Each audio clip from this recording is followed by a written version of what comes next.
Hi, welcome to another episode of Sankofa Pan African series.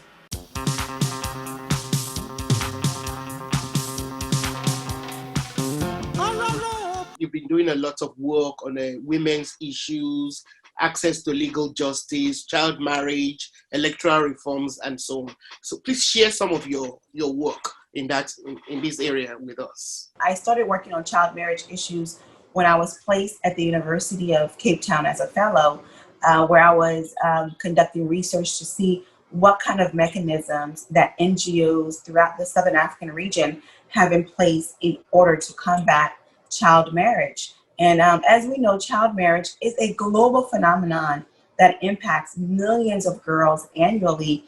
We are talking about girls as young as 7 who are forced into marriage because of economic challenges and as well as cultural norms. And for me, I find that to be unacceptable. And I just wanted to learn more about what organizations were doing in order to eradicate this kind of practice, because you rob the girl child of life, liberty, and happiness when she is forced into marriage at a very early age and prematurely. So I'm not against arranged marriage as well, as long as there are adults, right? Because I understand that it's a cultural practice, and I respect culture so much that I would never say that I'm against arranged marriages, because I think in some cases they work, in some cases they don't work. But the point I'm trying to make is that when children should not be getting married. Children should be left to learn, to be groomed, to become productive members of society, to be loved, to be nurtured, not to be married. It's unacceptable, and it is a practice that we have to change all over the world. I understand that there was a time in our life where maybe our great-great-grandparents were married early on, and that practice was acceptable. But this is the 20th century, and we cannot allow our babies to be forced into marriage because of economic challenges and cultural norms. It's unacceptable. So this was what you found in the Southern African region, and then what developments have taken place in that area on this aspect since then? This was the work that I did when I was pursuing my doctor of jurisprudence.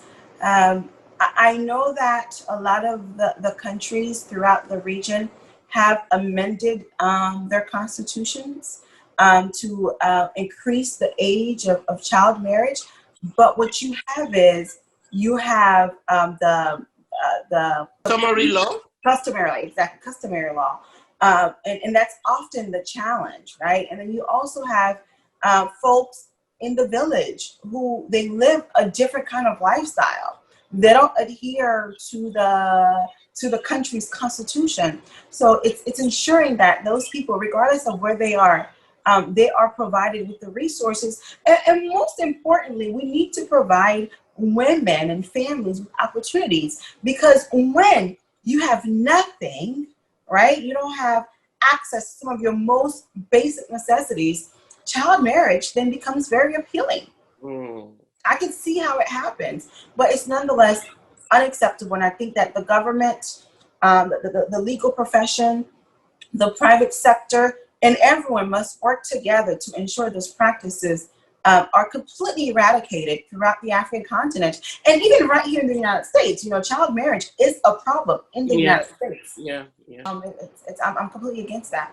So, what about your work in electoral reforms and social legal justice? Would you like to share some of that with us? Absolutely. So when I was, I did a lot of work in Chiang Mai, Thailand, where my job was to train law professors on how to put together law school clinics to ensure that people from some of the most vulnerable parts of society could have access to legal justice. Because the notion of law school clinics is a novelty in most countries in Southeast Asia. So it was a way, because in the United States, law clinics are very common. In fact, many law schools here in the United States have them, where they provide services, whether it's in housing, healthcare, elder law, all those civil types of law areas provide services at no cost to people in the community. So we wanted to train those professors to help them to understand how to put together a law school clinic, and also why it's so critically important for it to be available to some of society's most vulnerable. Because what you see is that when people don't have access to legal justice, they are often taken advantage of. Sometimes when you have a lawyer just show up with you in court, it makes a difference. Just the presence of a lawyer standing beside you in a courtroom could really impact your case. Mm. So we want to make sure folks are equipped and folks have access to those resources ultimately. This discussion will be continued in the next episode. Thank you for watching. Don't forget to subscribe to the Sankofa Pan African series channel, like our videos, and please share them with your contacts.